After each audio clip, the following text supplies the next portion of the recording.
Você sabia que o nosso Sol é, na verdade, verde? Ok, estou brincando.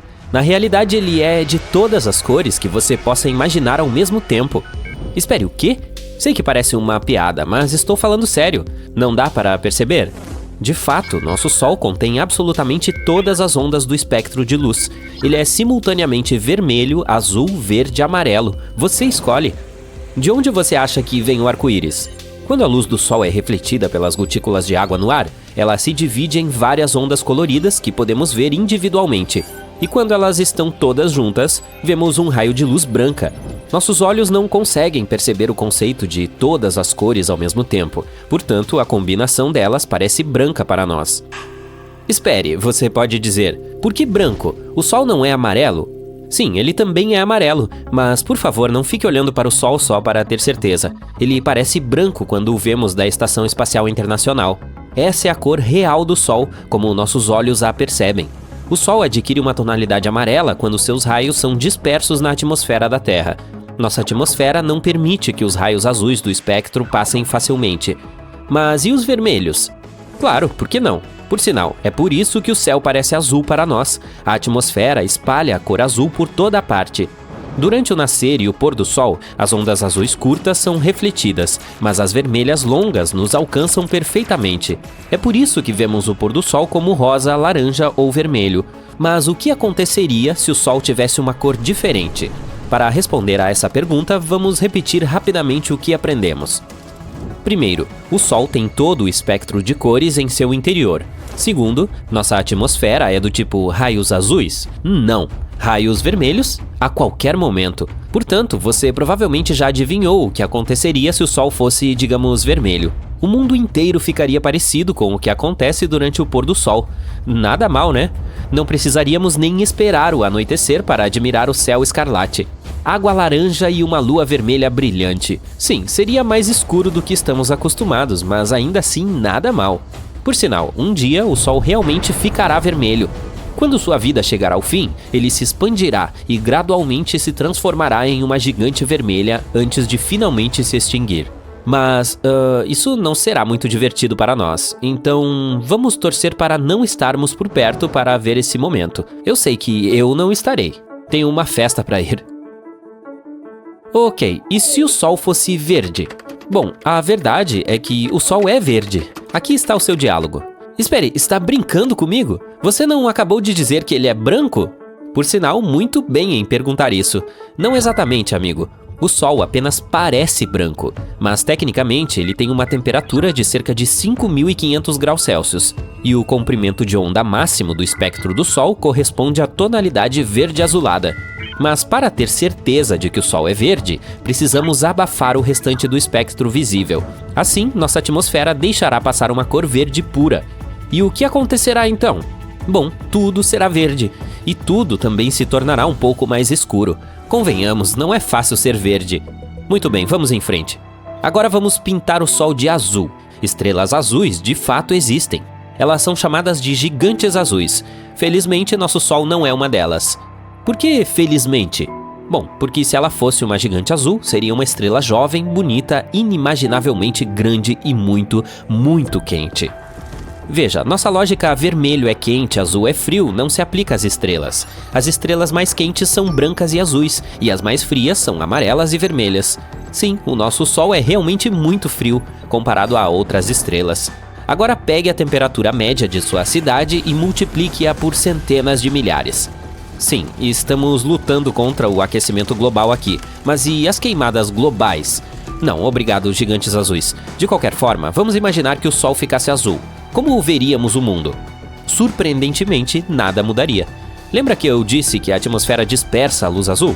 É por isso que, nesse caso, tudo permaneceria quase o mesmo. Talvez o céu ficasse mais azul, mas não veríamos muita diferença. E, finalmente, a opção mais sombria, trocadilho intencional. E se o nosso Sol ficasse preto?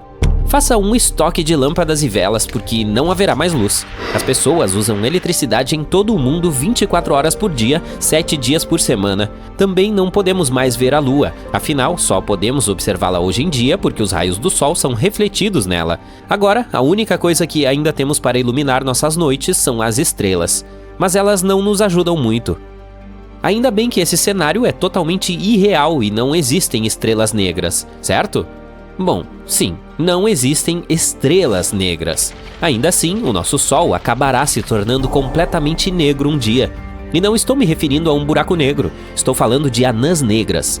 Você provavelmente já ouviu falar de anãs brancas, talvez até de 7 anãs. Quando uma estrela como o nosso Sol está prestes a terminar sua vida, ela se expande e se transforma em uma gigante vermelha. E então, perdendo gradualmente suas camadas superiores, ela se transforma em anãs brancas. Como elas não produzem mais combustível, esfriam lentamente.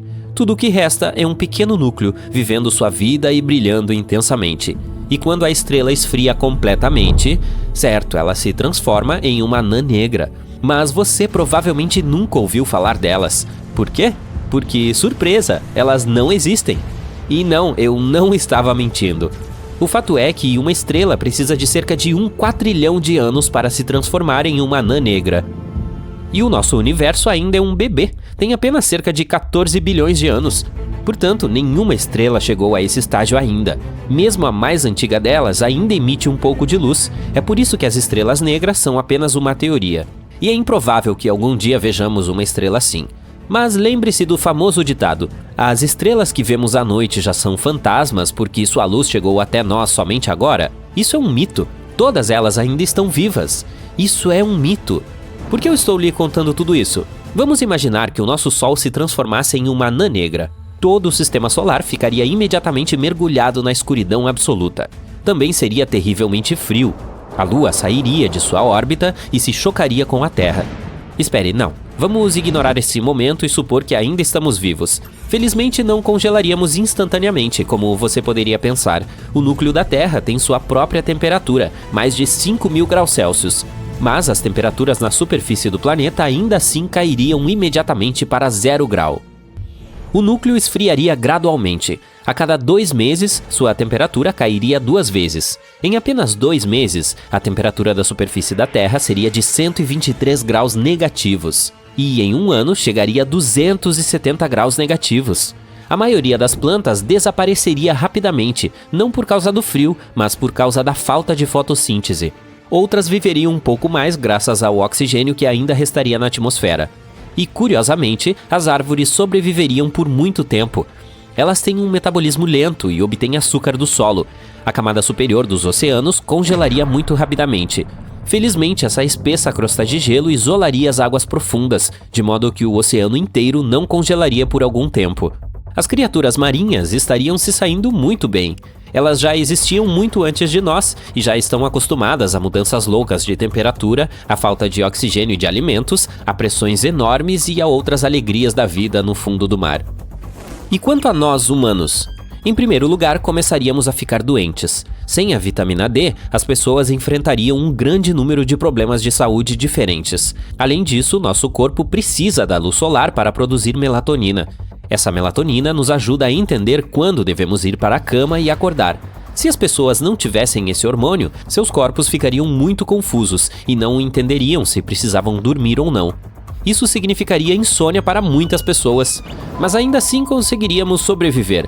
Teríamos 2 opções: construir submarinos gigantes e descer até as profundezas do oceano, mais perto do núcleo da Terra, ou permanecer na superfície, vivendo nossas vidas em algum local onde tivéssemos fontes de energia geotérmica, na Islândia, por exemplo. Também poderíamos nos estabelecer perto de vulcões. O calor deles seria suficiente para nos aquecer por um longo tempo. Nossa visão se adaptaria à escuridão, mas em algum momento ela atingiria seu limite máximo. Portanto, precisaríamos nos acostumar a viver na escuridão total. Mas quem sabe, talvez nos adaptássemos a essa vida também. Qual opção você prefere? Viver no fundo do oceano em um submarino ou na superfície perto de vulcões? Se o Sol resolvesse parar de produzir luz, os animais selvagens seriam os primeiros a perceber isso. A maioria deles precisa da luz do dia para perambular por aí, principalmente nas grandes savanas da África. As zebras, os gnus e as girafas necessitam do dia para mudar de lugar e fugir dos predadores. Assim que o sol se põe, é a hora deles dormirem. Se a estrela escurecer de repente, os animais não vão entender o que está acontecendo e vão virar almoço dos predadores. Criaturas noturnas ficariam igualmente confusas se isso ocorresse. Os pássaros geralmente migram durante o dia, então não ouviríamos nem veríamos nenhum deles. Devemos muito a eles por comerem insetos no céu. Bem, a eles e aos morcegos. Mas, se você estiver em uma região onde não há morcegos, pode apostar que os insetos vão reinar. As temperaturas começariam a cair gradualmente. Os humanos perceberiam os efeitos também. Estamos acostumados a ver o sol brilhando ao meio-dia, mas sem ele viveríamos na total escuridão. Seria difícil sobreviver. Se escurecesse de repente, teríamos apenas cerca de 8 minutos para aproveitar o restinho dele. É que esse é o tempo que ele leva para percorrer milhares de quilômetros pelo sistema solar. Precisaríamos usar luzes UV para plantar, mas as colheitas não seriam suficientes para alimentar o mundo inteiro, sem contar a queda de temperatura. Sobreviver seria difícil em planícies abertas. Todos teriam que se esconder em abrigos aquecidos. As plantas precisam da fotossíntese para crescer. Sem ela, é impossível termos plantações de qualquer coisa. O pão não existiria, já que é preciso de trigo. Até as algas nos oceanos necessitam da fotossíntese para sobreviver. E elas são a maior fonte de oxigênio que temos, depois das árvores. Isso significa que os níveis de oxigênio também iriam diminuir. Grandes corpos de água, como lagos, oceanos e mares, também começariam a ficar sem oxigênio para manter a vida marinha. Uma das principais fontes de vitamina D é o Sol. Existem outras formas de obtê-la, mas o astro-rei é a melhor e mais conveniente. Sem vegetais ou qualquer vegetação, todos os herbívoros teriam que vagar por aí em busca dos últimos pedaços de mato na terra ou alguma folha esquecida. Em pouco tempo eles ficariam sem comida, o que também seria uma má notícia para nós humanos, já que precisamos de animais como vacas, cavalos e ovelhas para nossa sobrevivência. Isso tudo não aconteceria do dia para a noite. Claro, os oceanos continuariam aquecidos por algum tempo, mas em algum momento ficariam gelados até congelarem. A Terra ainda é um planeta movido por um núcleo de ferro que produz muito calor. Isso não seria suficiente para manter o planeta quente. Nosso próximo passo seria encontrar abrigos apropriados para nos mantermos aquecidos. Se isso acontecesse da noite para o dia, é bem provável que não teríamos abrigos já prontos para esse cenário. A menos que você, ao assistir a este vídeo, decida construir um daqui a pouco. Esse abrigo especial teria que prover calor 24 horas por dia e ser capaz de cultivar plantas usando luz UV. Equipamentos movidos à energia solar seriam coisa do passado. As pessoas teriam que usar roupas especiais para andarem por aí ao ar livre. Como estaria muito escuro, precisaríamos de luzes fortes ou de óculos poderosos com visão noturna para enxergar alguma coisa. As áreas firmes ficariam desoladas. Criaturas noturnas que conseguem lidar com temperaturas baixas dominariam tudo. Estruturas entrariam em colapso por causa da falta de oxigênio. O concreto precisa dele para se manter intacto. Os abrigos sobre os quais falamos teriam um estoque limitado de oxigênio também. Precisaríamos arrancar muitas árvores e colocá-las sob uma forte luz UV para que elas produzissem esse gás. E estas, por sua vez, fabricariam seu ecossistema em grandes abrigos subterrâneos. Os oceanos sobre a superfície congelariam aos poucos.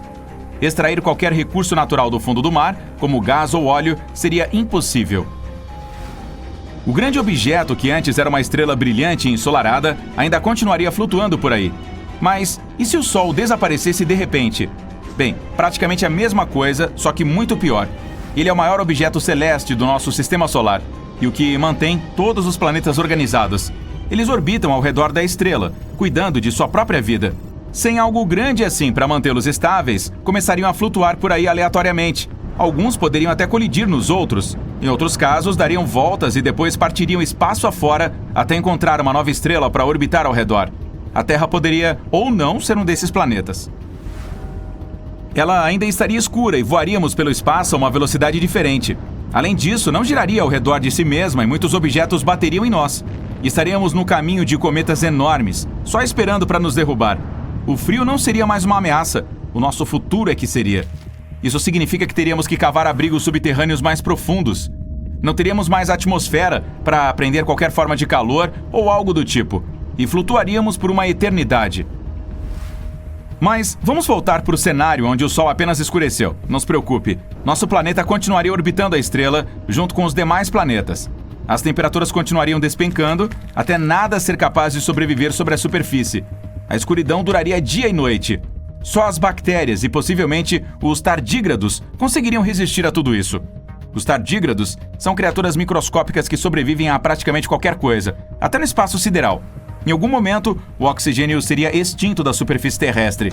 e não haveria mais nenhuma forma de vida lá, só essas criaturas. Como elas seriam dominantes, talvez pudessem evoluir, crescer e se reproduzir muito mais. Centenas de milhares de anos depois, os humanos teriam que evoluir a ponto de conseguir viver em cavernas subterrâneas. Nossos olhos seriam muito maiores para absorver o máximo possível de luz. Nossa pele ficaria mais clara, já que não haveria sol debaixo do solo.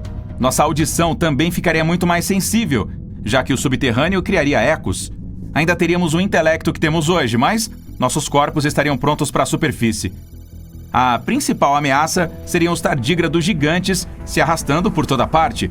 Sob o microscópio, eles parecem até fofinhos, mas imagine se fossem do tamanho de um urso polar. Acho que você não gostaria de ver um desses em seu quintal. Eles conseguem viver em qualquer lugar, então entrariam nos abrigos em algum momento, se tornariam ferozes e teriam vários tamanhos e formatos.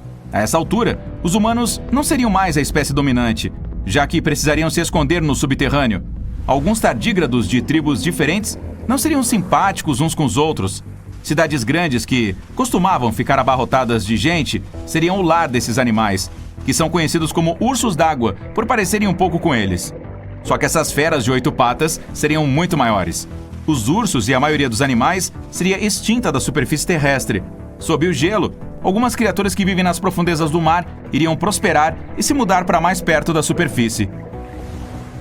Esses animais já estavam acostumados a viver na escuridão, longe do sol, mas após milhares de anos dominando as águas, cresceriam atingindo estaturas gigantes. Alguns se adaptariam passando a rastejar em solo. Apesar de a superfície estar congelada, ainda encontrariam formas de quebrar o gelo e abrir caminho. Os humanos, enquanto isso, criariam canais e redes subterrâneas gigantes e construiriam cidades e colônias. Nós dominaríamos os túneis, e nossas mãos e pés cresceriam até parecerem teias. Seríamos donos desse universo subterrâneo e continuaríamos sendo a espécie mais inteligente da Terra. Conseguiríamos guardar peças antigas de arte da superfície e registros importantes para permanecermos o mais humano possível. E seríamos capazes de sobreviver, apesar dos pesares. Mais de 1 milhão de terras podem caber no nosso Sol. Uma nova pesquisa mostra que entre 20% e 35% dos sóis comem seus próprios planetas, e 1/4 dos sistemas planetários orbitando estrelas como o Sol tiveram um passado caótico. A própria coisa que dá vida também pode tirá-la. Todos os planetas do nosso sistema solar giram em torno do Sol, e todos eles fazem isso de uma forma um tanto consistente. É mais provável que tenham permanecido assim desde que entraram em cena, mas nem todos.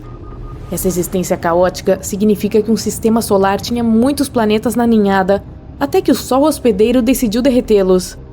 Nosso sistema solar é projetado perfeitamente para que a gravidade de nenhum planeta interfira em outra. A força gravitacional em Júpiter é muito maior que a da Terra, o que significa que se a Terra se aproximasse de Júpiter, se transformaria em outra lua para Júpiter. O planeta é tão grande que, comparando, se a Terra fosse do tamanho de uma uva, Júpiter teria o tamanho de uma bola de basquete. Mesmo com a melhor tecnologia do mundo, é difícil dizer se as estrelas de fato comem seus planetas. A melhor maneira de estudar isso é observando sistemas binários. Essa é apenas uma maneira científica de dizer um sistema com 2 estrelas orbitando uma a outra. Normalmente, ambas as estrelas se formaram na mesma época, a partir dos mesmos gases e nas mesmas condições. Isso significa que elas devem conter mais ou menos os mesmos elementos. Quando você abre os olhos pela manhã, a luz do Sol que está viajando por milhões de quilômetros o cumprimenta. Quanto mais perto chegamos, mais quente fica. Mas os raios que partem do Sol também contêm certos produtos químicos que os tornam únicos. Os produtos químicos associados ao Sol são materiais leves como oxigênio, carbono, hidrogênio e hélio. Podem ser encontrados outros produtos nele também, mas esses são os principais.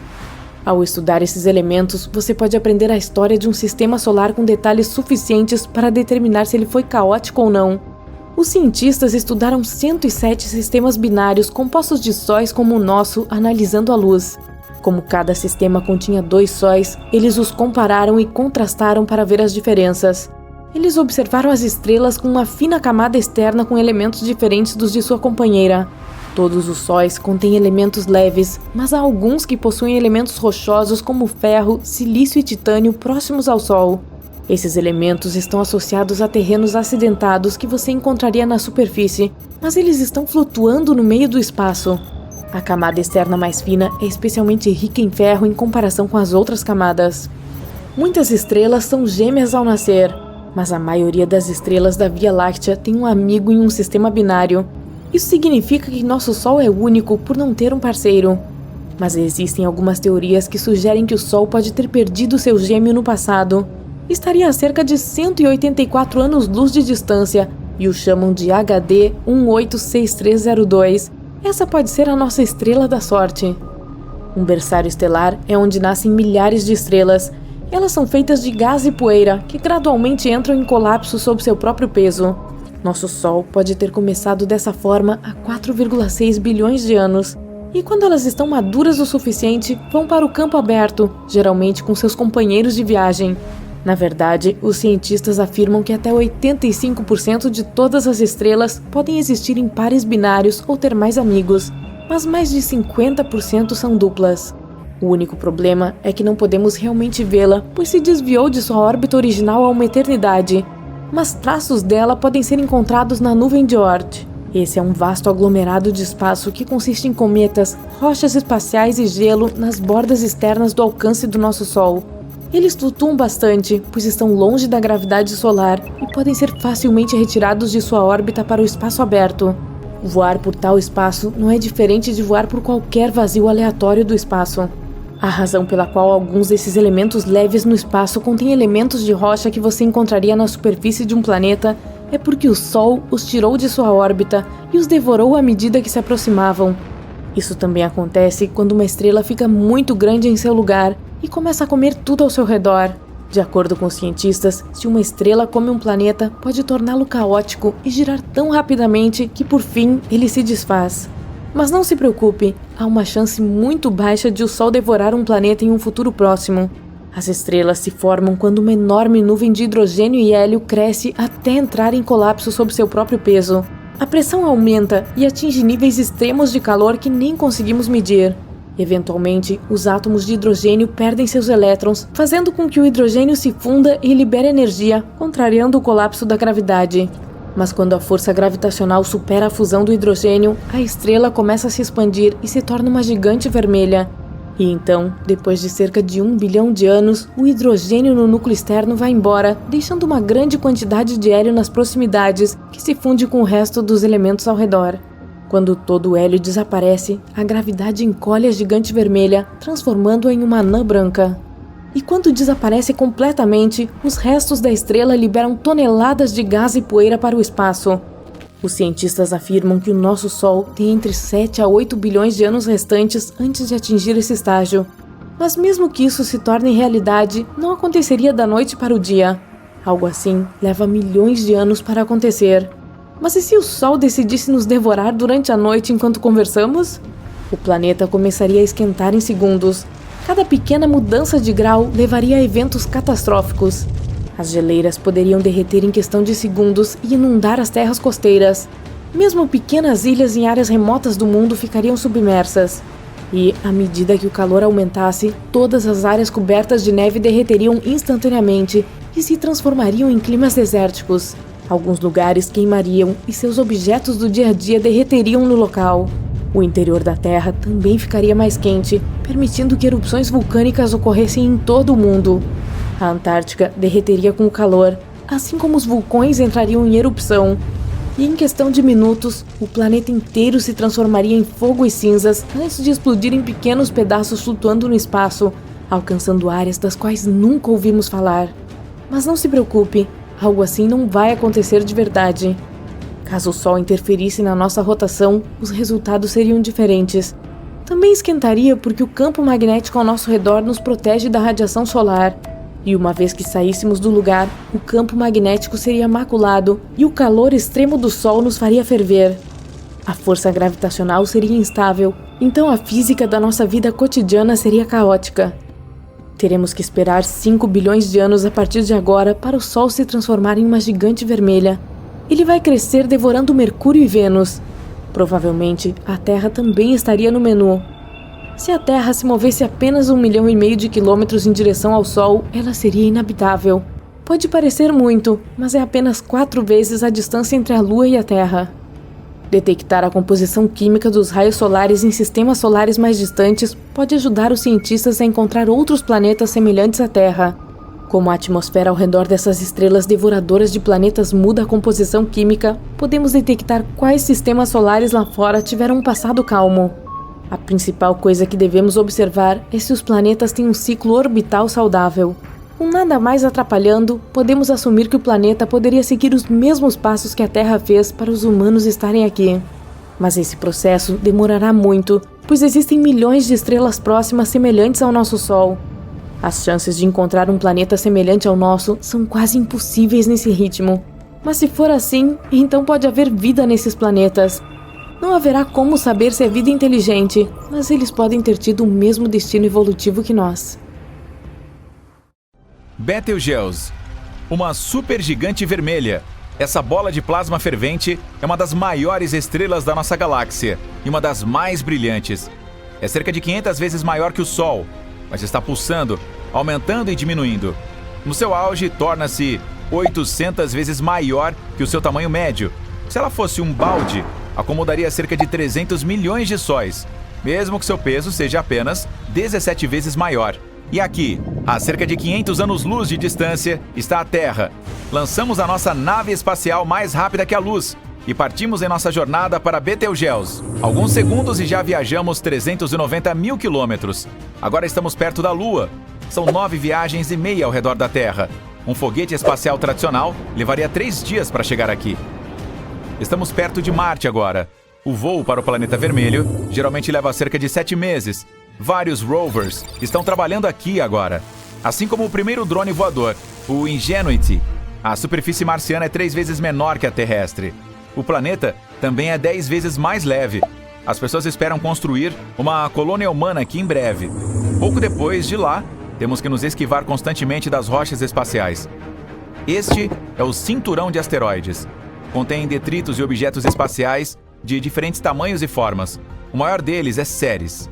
Sua superfície é um pouco maior que a área da Argentina e seu peso é de cerca de 1% da Lua. O peso total de todo o cinturão de asteroides é 25 vezes menor que o da Lua. Em seguida, passamos pelos gigantes gasosos Júpiter e Saturno, os maiores planetas do Sistema Solar. Também são os mais pesados, mesmo que não tenham uma superfície sólida. Então passamos por Urano e Netuno. Eles são chamados de gigantes do gelo.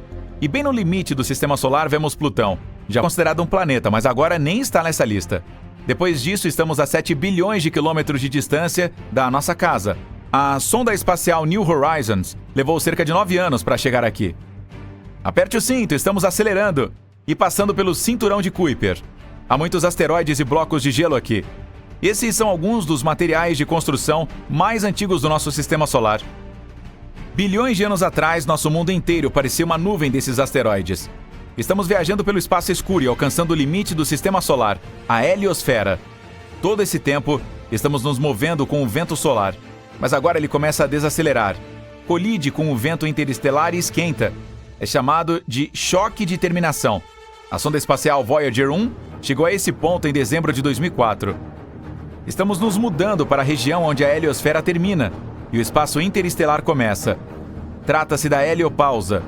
Em 2012, a Voyager cruzou esse limite e se tornou o primeiro objeto feito pelo homem no espaço interestelar. Mas a mensagem da Voyager relatando esse evento veio à Terra quase um ano depois por causa da enorme distância. Levou 35 anos para a Voyager 1 viajar até aqui. E aqui está ela. A sonda é tão longa quanto um carro e tem o mesmo peso que 2 motocicletas. Você percebe uma placa de ouro no casco dela? É uma mensagem da humanidade para civilizações em potencial por aí. Tem fotos das paisagens da Terra, gravações da fala humana e nosso DNA. A partir de 2021, a Voyager vai estar em funcionamento por 43 anos. A sonda viajou 22 bilhões e meio de quilômetros.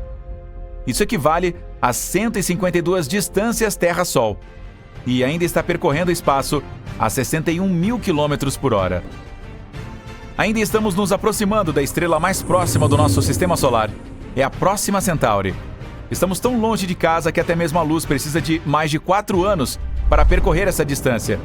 Se usássemos um foguete tradicional, a viagem levaria 73 mil anos. A razão pela qual queríamos chegar aqui foi por causa de um planeta semelhante à Terra, chamado Próxima Centauri b. É 10% maior que a Terra e um pouco mais pesado. Encontra-se na zona habitável de sua estrela hospedeira. Isso significa que a água pode existir no planeta em seu estado líquido e que a vida pode se formar aqui. Mas a própria estrela, ocasionalmente, produz erupções. Recentemente, seu brilho aumentou quase 1000 vezes. Durante esse tempo, emitia tanta radiação que, mesmo que houvesse algumas formas de vida no planeta, elas provavelmente deixariam de existir. Estamos agora a mais de 8 anos-luz da Terra. A estrela mais brilhante do nosso céu noturno é Sirius. É tão brilhante que você pode vê-la mesmo durante o dia. Mas, na verdade, existem duas delas, Sirius A e B. Elas orbitam em torno de um centro de gravidade comum e estão se movendo em direção ao nosso sistema solar a quase 8 km por segundo. Isso é o mesmo que a velocidade máxima de um supercarro topo de linha na Terra. Pode colocar os pés no chão. Chegamos a um planeta potencialmente habitável a 39 anos-luz da Terra. TRAPPIST-1d. Sua estrela hospedeira é uma anã branca. Ela é fria e 10 vezes menor e mais leve que o Sol. Tem 7 planetas ao seu redor, mas TRAPPIST-1d é o mais semelhante à Terra. É apenas 30% menor e 3 vezes mais leve. Mas tem uma superfície rochosa e temperatura de 9 graus. Você se sentiria confortável aqui usando uma jaqueta. Pode ter uma atmosfera, montanhas, mares e oceanos. O que significa que o planeta pode ser adequado para uma colônia humana. Mas levaria cerca de 677 mil anos para chegar aqui usando foguetes tradicionais. E aqui está o nosso objetivo final, Betelgeuse. Levaria quase 8,7 milhões de anos para viajar da Terra para cá em uma nave espacial atual. Essa estrela é tão grande que nossa nave parece um grão de areia em uma praia gigante. Temos que voltar no tempo para descobrir o que aconteceu com ela. Primeiro havia uma bela nebulosa, ou seja, uma nuvem de poeira e detritos espaciais multicoloridos. Então, começou a encolher sob seu próprio peso. No núcleo da nebulosa, uma reação nuclear começou. Bum! E a estrela nasceu. No começo, Betelgeuse era muito grande e quente, mas não se expandiu e permaneceu estável. Vamos olhar no coração dela. As reações nucleares no núcleo criam muito calor e energia. Essa energia produziu a força que empurra as paredes da estrela por dentro e faz com que ela se expanda, mas ao mesmo tempo é muito pesada. É por isso que a gravidade a empurra por fora. Se essas duas forças estiverem equilibradas, a estrela permanecerá estável. Mas com o passar do tempo, ela fica sem combustível, hélio e hidrogênio. É quando os elementos mais pesados no núcleo se juntam à reação nuclear. Ao queimarem, liberam mais energia e calor do que a gravidade pode suportar. E a estrela começaria a se expandir. É isso que está acontecendo com Betelgeuse agora. Já é tão grande que, se você colocá-la no centro do nosso sistema solar, seus limites encostariam no cinturão de asteroides entre Marte e Júpiter. E continuará a se expandir até esgotar completamente seu combustível. Então a gravidade vencerá. A estrela encolherá de tamanho e, em seguida, uma enorme explosão acontecerá. A explosão de supernova será tão ofuscante que Betelgeuse brilhará mais do que a Lua no céu noturno. Felizmente, a Terra está muito longe para que essa explosão cause qualquer dano às pessoas. Um forte fluxo de matéria que será injetado do local da explosão não chegará ao sistema solar até 6 milhões de anos depois. Ainda assim, o vento solar interromperá esse fluxo. Então estaremos seguros. É provável que Betelgeuse exploda a qualquer momento nos próximos 10 mil anos. Mas alguns cientistas dizem que isso não acontecerá nos próximos 100 milênios. De volta ao momento antes da explosão da Betelgeuse. Pode haver outro cenário, mais interessante. A gravidade pode comprimir o núcleo maciço da estrela com tanta força que um buraco negro aparecerá em seu lugar. Buracos negros são os objetos mais pesados do universo. Eles têm uma força gravitacional incrível. Mesmo a luz não consegue escapar da armadilha gravitacional deles. O da Betelgeuse começará a se alimentar da poeira cósmica e o que resta da estrela. Todos esses detritos e luz de outras estrelas ficarão congelados perto do horizonte de eventos do crescente buraco negro. Pela primeira vez na história, poderemos assistir ao nascimento desse objeto misterioso. Mas na realidade, Betelgeuse é muito leve para se tornar um buraco negro. Muito provavelmente, após a explosão, ela se transformará em uma anã branca, que desaparecerá gradualmente até se tornar invisível. Bem, faz muito tempo desde que houve uma supernova na Via Láctea. Mais de 400 anos, para ser mais precisa. Então, estamos muito atrasados. Aqui estão as estrelas mais prováveis de fazer boom, se ainda não o fizeram. No topo da lista deve estar a estrela do hemisfério sul, Eta Carinae. As letras gregas antes do nome da constelação indicam a classificação do brilho de uma estrela nessa constelação. Sir Edmund Halley, em 1677, registrou Eta Carinae como a 7ª estrela mais brilhante da constelação Carina, Eta sendo a 7ª letra do alfabeto grego. Pode não ter parecido muito brilhante para Sir Edmund e seus contemporâneos no século XVII, mas estudos modernos da Eta Carinae estimam que ela é 5 milhões de vezes mais luminosa que o Sol. Luminosidade é o termo técnico que os astrônomos usam e não significa apenas brilho. A luminosidade refere-se à energia total liberada em todas as frequências. Eta Carinae libera 5 milhões de vezes mais energia que o Sol. Verdadeiramente um dos colossos da Via Láctea, Eta Carinae é 100 vezes mais massiva e 240 vezes maior que nosso anão amarelo-branco Sol. Obviamente, como parece escura, Eta Carinae está bem distante, cerca de 7.500 anos-luz de distância. No entanto, mesmo a essa distância, se essa estrela se tornar hipernova, ela ainda pode impactar a camada de ozônio da Terra, interromper as comunicações por satélite e prejudicar os astronautas. 159 anos após a observação de Halley, Eta Carinae experimentou uma explosão semelhante a uma nova. Ela aumentou de uma estrela relativamente fraca para se tornar a 2ª estrela mais brilhante visível da Terra, mas apenas por um período de 27 anos. De 1836 a 1863, Eta Carinae foi a 2ª estrela visível mais brilhante, depois de Sirius ou Sírio, a estrela do Cão Maior, e Sirius está a apenas 8 anos-luz de distância. Desde 1863, apesar de alguns surtos, Eta Carinae voltou ao seu brilho original de magnitude 4,5. Os astrônomos nos devem um pequeno pedido de desculpas, que não esperamos receber tão cedo, pela nomenclatura da magnitude das estrelas. Quanto mais brilhante uma estrela ou planeta ou lua, menor é a sua magnitude. Assim, estrelas mais brilhantes do que primeira magnitude são magnitude 0 ou magnitude negativa. A lua cheia, por exemplo, tem magnitude negativa 13. Uma estrela de magnitude positiva 4,5, como a Eta Carinae, é bastante fraca à vista da Terra, mas é claramente visível em um céu noturno sem poluição luminosa ou nuvens se você mora em qualquer lugar ao sul da latitude do Cairo, no Egito. 30 graus de latitude norte é o norte mais distante em que você pode ver essa estrela. Agora ouça, Eta Carinae está tramando alguma coisa. Tem clareado novamente e agora está mais brilhante do que em qualquer outro momento desde 1864. É uma situação complexa. Eta Carinae é realmente 2 estrelas, Eta Carinae A e Eta Carinae, qual é o seu palpite? B. Há uma 3ª estrela próxima que também está interagindo com a dinâmica da estrela dupla. Meu palpite é que se chama Eta Carinae C. Explodindo em 2 globos de gás incrivelmente massivos que estão se expandindo a 32 milhões de quilômetros por hora, Eta Carinae é sem dúvida uma das estrelas de aparência mais estranha que você já viu. Lembre-se, está localizada a uma grande distância de 7.500 anos-luz de nós. E se alguma coisa tivesse acontecido com Eta Carinae nos últimos 7.500 anos, tipo se tornar uma supernova, não seríamos capazes de ver, porque nenhuma radiação eletromagnética dela teria chegado aqui ainda. Os astrônomos estão acompanhando de perto a Eta Carinae porque ela pode se tornar hipernova a qualquer momento. Ou talvez isso já tenha acontecido há 5.000 anos. Nesse caso, só teríamos que esperar mais 2.500 anos para vê-la. Pois é, como eu coloco isso na minha agenda? De uma lista de mais de 30 prováveis estrelas candidatas que podem se tornar supernovas, Rho Cassiopeia é a escolha de muitos astrônomos.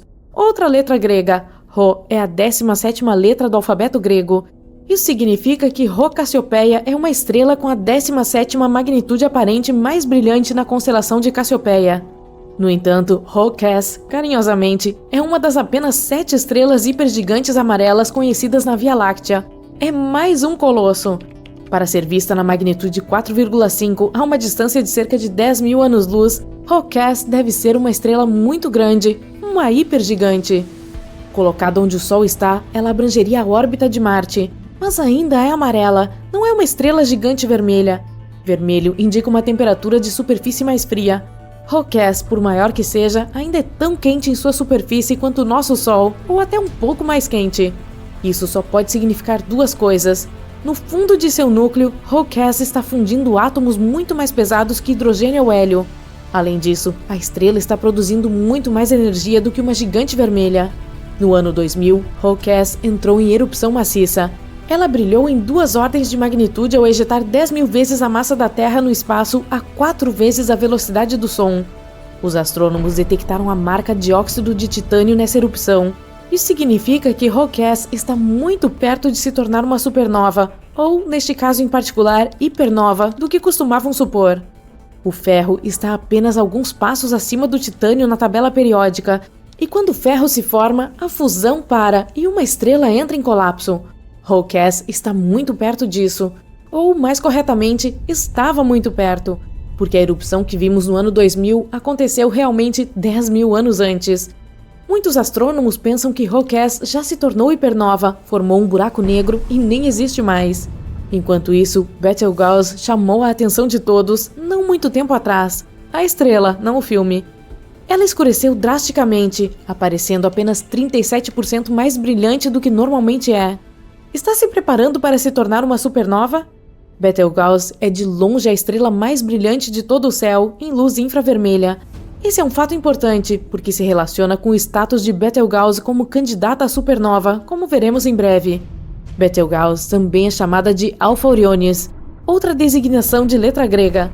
Então, devemos concluir que Betelgeuse é a estrela mais brilhante de Órion, certo? Errado. É a segunda estrela mais brilhante dessa constelação. Rigel, ou Beta Orionis, é a mais brilhante. Pois é. Pode ser porque Betelgeuse é classificada como uma estrela variável semi-regular, o que me parece redundante. Seu ciclo de pulsação de aproximadamente 400 dias muda seu brilho em cerca de uma magnitude completa, passando de muito mais brilhante do que uma estrela de primeira magnitude para mais próxima de uma estrela de segunda magnitude. Mas nunca se observou Betelgeuse escurecer tão rapidamente ou tão drasticamente como aconteceu recentemente. Como isso aconteceu? Do final de 2019 a meados de 2020, Betelgeuse passou por um período de escurecimento substancial durante um evento de ejeção de massa. A comunidade mundial de astronomia examinou atentamente a situação, e no decorrer de suas investigações chegaram alguns novos fatos surpreendentes sobre Betelgeuse. Primeiro, ela não está tão longe quanto pensávamos. A nova distância, agora mais precisa, é de 548 anos-luz. Isso é 25% mais próximo do que a medição anterior. O segundo fato novo, o diâmetro de Betelgeuse foi reduzido na mesma porcentagem. A estrela é agora conhecida por ser 25% menor do que se acreditava anteriormente. A causa do escurecimento dramático de Betelgeuse também foi determinada. A estrela gigante ejetou uma nuvem de gás que continha magnésio. A nuvem bloqueou uma grande parte da luz vinda de Betelgeuse e fez com que ela parecesse visualmente muito mais fraca do que realmente é. O magnésio não está a meio caminho do ferro na tabela periódica, o que significa que Betelgeuse está mais longe de se tornar uma supernova quanto se suspeitava anteriormente. Quando o ferro começa a se formar em uma estrela, significa que essa estrela está perto de encerrar suas reações de fusão. O passo seguinte é a implosão. Ainda não chegamos lá com Betelgeuse. Essa estrela emite a maior parte de sua energia como luz infravermelha, o que também indica que seu núcleo provavelmente ainda está queimando hélio, e não algo que aumentaria muito a quantidade de calor, como carbono, por exemplo. Betelgeuse ainda se tornará uma supernova, mas não por mais 100.000 anos. Você pode riscá-la da sua lista de supernovas por enquanto. Quanto a como pronunciar corretamente Betelgeuse, você pode dizer da maneira que quiser. Existem tantas pronúncias diferentes por aí quanto há pessoas que querem pronunciar corretamente. É uma pesquisa divertida na internet. E uma grande perda de tempo. Então escolha Betelgeuse e siga em frente. A supernova 1987A pegou os astrônomos desprevenidos quando iluminou a Grande Nuvem de Magalhães a mais de 100.000 anos-luz de distância da Via Láctea. Foi quando a atenção se voltou para uma estrela semelhante muito mais próxima da Terra, Rigel, na constelação de Órion. Rigel poderia nos surpreender e de repente virar supernova? Há algo chamado o problema da supernova, que você provavelmente deveria saber, porque pode estar relacionado com a supernova de Rigel, ou não. Parece que estrelas com mais de 17 massas solares nem sempre se transformam em supernovas. Recentemente, uma estrela gigante vermelha simplesmente desapareceu. Mais uma vez, não virou supernova, desapareceu. Isso acontecia com frequência em simulações de computador de supernovas, e agora, finalmente ocorreu na vida real. A massa de Rigel é de 21 massas solares. Em outras palavras, é 21 vezes mais massiva que o nosso Sol. Então, Rigel se tornará uma supernova ou simplesmente desaparecerá em um buraco negro que criará em seu núcleo? Astrônomos e físicos continuam seu trabalho de aprender mais sobre a dinâmica das estrelas massivas, vasculhando o céu em busca da próxima supernova na Via Láctea. Enquanto isso, podemos ficar confiantes de que nós, na Terra, não corremos perigo com os efeitos nocivos das explosões de supernovas próximas. Vivemos em um bairro estelar tranquilo e sereno, exceto por aqueles marcianos que vivem ali ao lado. Enviamos mais espaçonaves para estudar o ambiente local em Marte do que em qualquer outro planeta. Não temos evidências de que existia vida no planeta vermelho, ou que já existiu, mas isso não impede algumas pessoas de se questionarem, principalmente por causa das fotos que os rovers Perseverance e Curiosity da NASA tiram regularmente da superfície marciana. Fique à vontade para conferi-las na internet, elas são gratuitas para qualquer um ver. Com o tempo, algumas formas estranhas apareceram aqui e ali nessas fotos, fazendo algumas pessoas acreditarem que já havia algum tipo de criatura vivendo lá.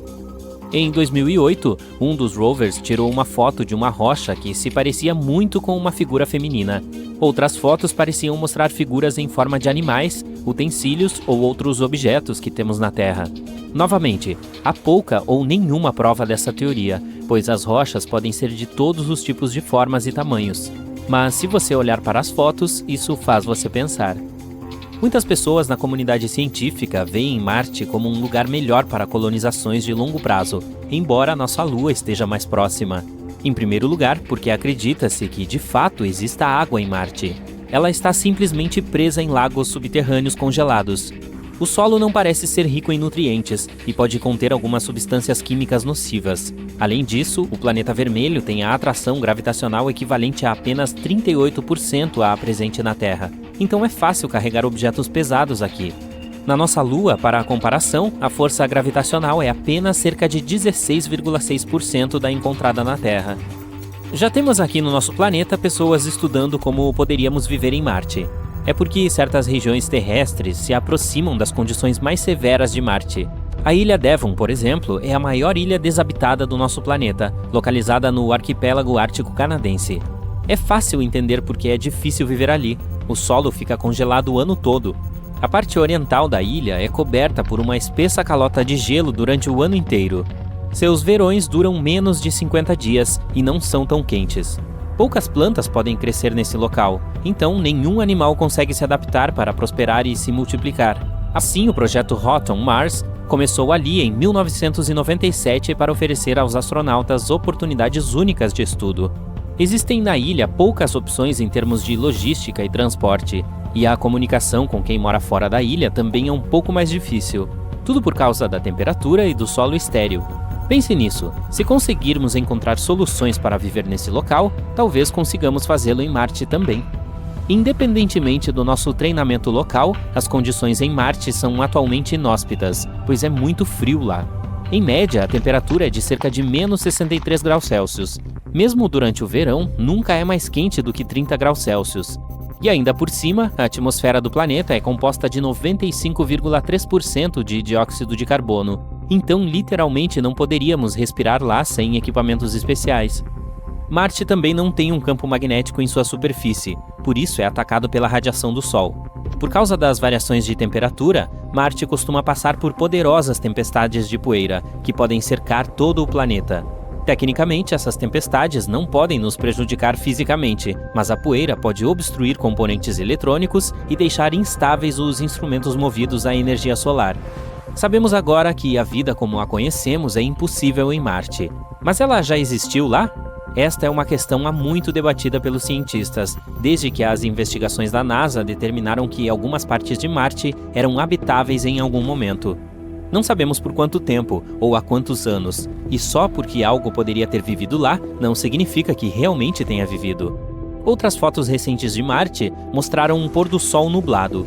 Isso significa que também chove no planeta vermelho? Bem, na verdade não.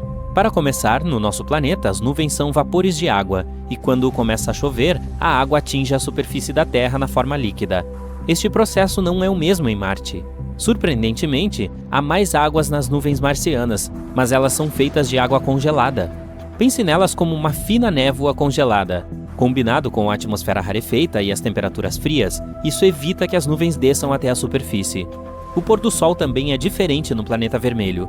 De acordo com especialistas da NASA, há um pouco de poeira fina que torna o azul perto da parte do sol no céu muito mais visível em Marte. Então, seu pôr do sol tem um tom mais azulado.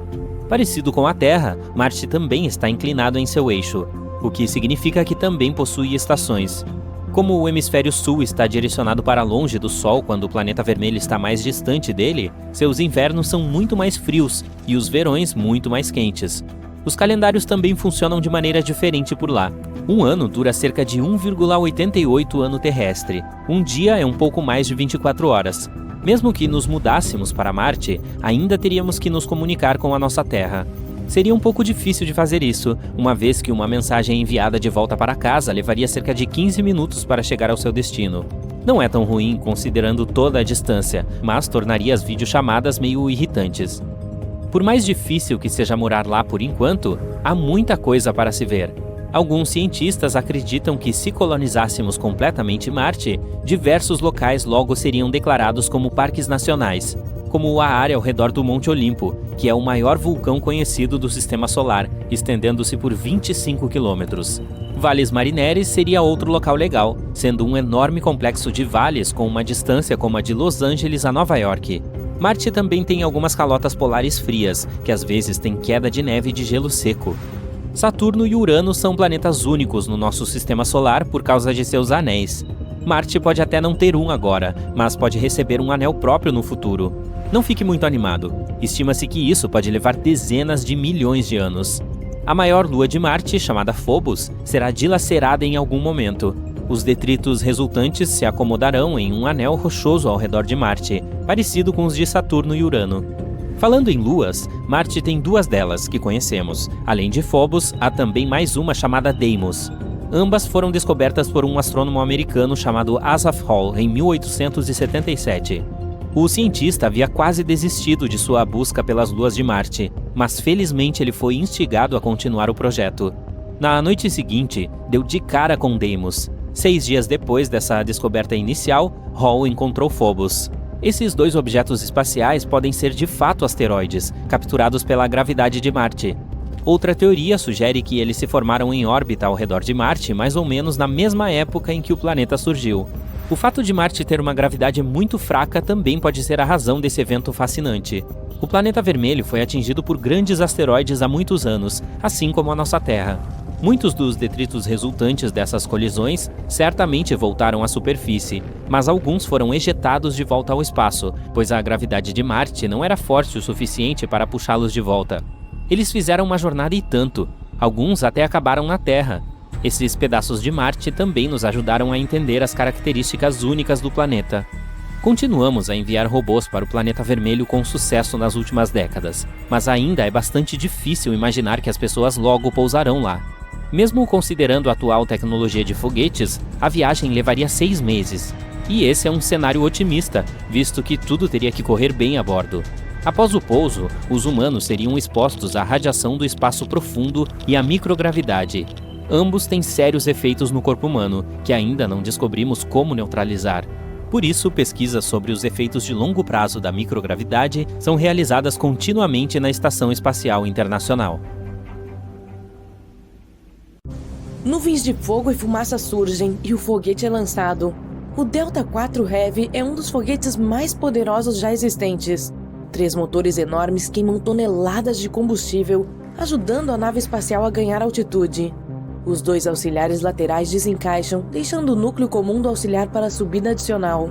Quando em órbita, o foguete libera sua carga útil.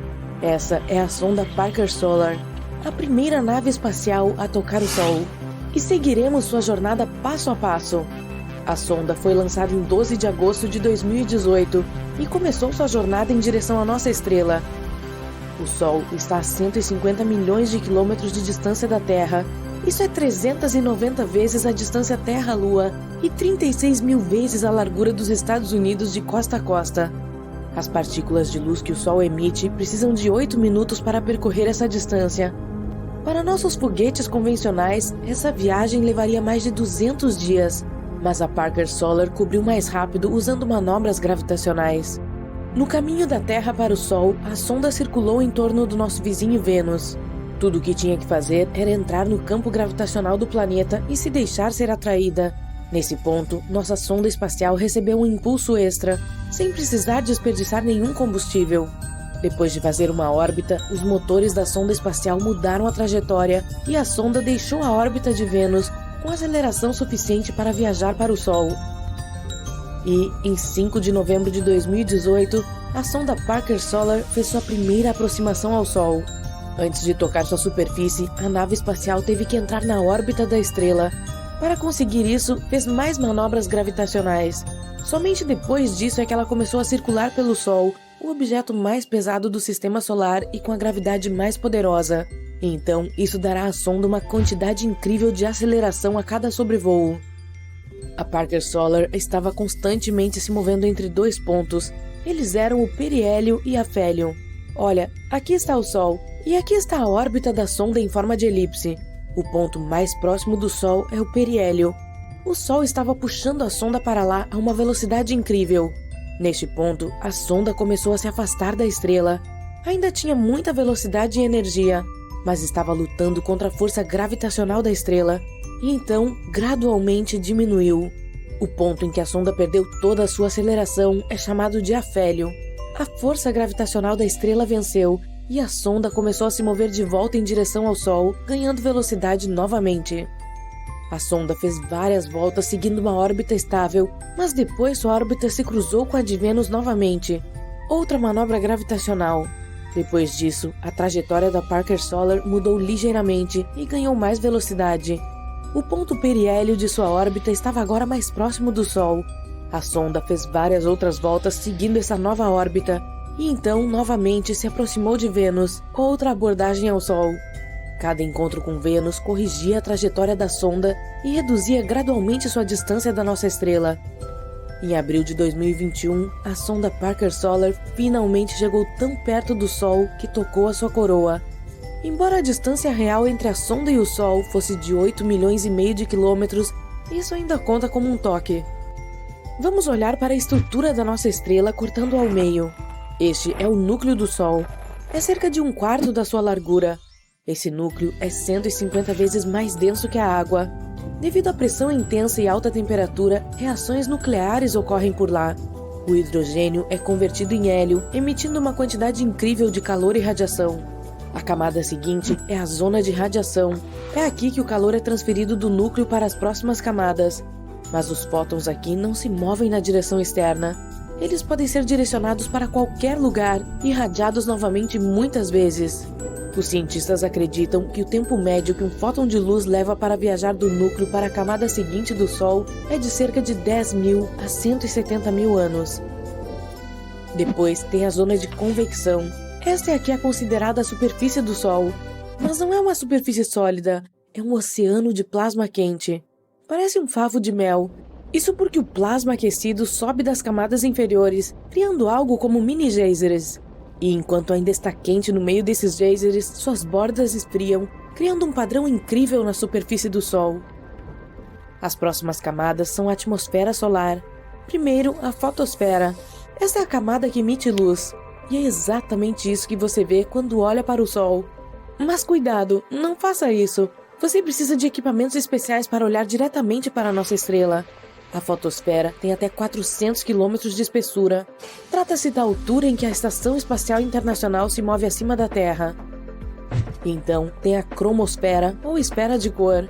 Essa camada da atmosfera do Sol dá à estrela sua tonalidade avermelhada. Proeminências solares aparecem aqui. Essas são poderosas emissões de matéria que saem da superfície da estrela. Sua velocidade pode chegar a 700 km por segundo. Em algum momento, elas são pegas pelo campo magnético da estrela e puxadas para trás. E depois, há a coroa, um envelope gasoso do Sol. As descargas mais poderosas acontecem lá. Você pode ver a coroa durante eclipses, quando a Lua cobre o disco solar. Então, é possível notar algum tipo de brilho ao redor da estrela. Essa é a coroa.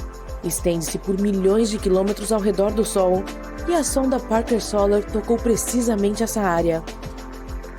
É aí que o material solar e a radiação ainda estão ligados à gravidade da estrela e não voam para o espaço. E tudo que está além dessa área é o vento solar, que é o material e a radiação que conseguem escapar da gravidade do Sol e partir para o espaço. A Parker Solar surpreendeu os astrônomos ao fornecer mais informações sobre esse limite. Acontece que não é uma parede circular perfeita como costumávamos pensar. O limite é irregular, parece mais uma cordilheira. Essas regiões acidentais têm essa forma por causa do fluxo irregular de plasma da superfície solar. Quanto maior e mais poderoso o fluxo, mais distante o limite está da superfície da estrela. Mas os cientistas ainda não sabem exatamente o que causa essa diferença. Depois de fazer o sobrevoo ao redor do Sol, a sonda Parker Solar continuou sua jornada e começou a se afastar da estrela novamente. Os pesquisadores estão esperando mais 4 aproximações em 2022. Em agosto de 2023, a sonda fará um sobrevoo ao redor de Vênus. Ela ganhará mais velocidade e se aproximará do Sol a uma distância recorde. O próximo sobrevoo de Vênus acontecerá em 2024 e espera-se que a Parker Solar seja capaz de suportar as altas temperaturas e radiação tão próximas ao Sol. Felizmente, os cientistas se preocuparam com isso, pois a sonda tem um escudo solar. Está ligado ao lado da sonda que ficará de frente para a estrela. É do tamanho de uma janela de casa e tem cerca de 11 centímetros de espessura. É feito de um material especial, capaz de suportar uma temperatura de cerca de 1.370 graus Celsius. Isso é quase 6 vezes maior do que a temperatura de um forno de cozinha comum. O corpo da sonda é feito de um material branco que reflete a luz solar. Todo o equipamento científico é colocado bem no centro da sombra deste escudo. Se os raios solares atingirem o corpo desprotegido da sonda a curta distância, todo o equipamento vai parar de funcionar em apenas alguns décimos de segundo. A sonda está equipada com um instrumento de investigação de campos eletromagnéticos. Este é um sistema para medir campos elétricos e magnéticos, ondas de rádio, temperatura e densidade plasmática. O sensor de imagem de campo amplo para a sonda Parker Solar, ou WISPR, é um telescópio óptico, aquele que tirou essas imagens impressionantes do plasma em movimento na coroa solar. Essas auroras são o que você vê durante os eclipses solares. A investigação de ventos solares alfas e prótons mede prótons, elétrons e íons de hélio. Ajuda os cientistas a estudar os ventos solares. Muitas vezes prejudica nossa tecnologia. Erupções inesperadas na superfície do Sol causam ventos solares severos. Eles podem queimar chips em satélites orbitando a Terra. Considerando que temos a EEI, onde astronautas trabalham o tempo todo, precisamos saber mais sobre ventos solares e como nos proteger deles.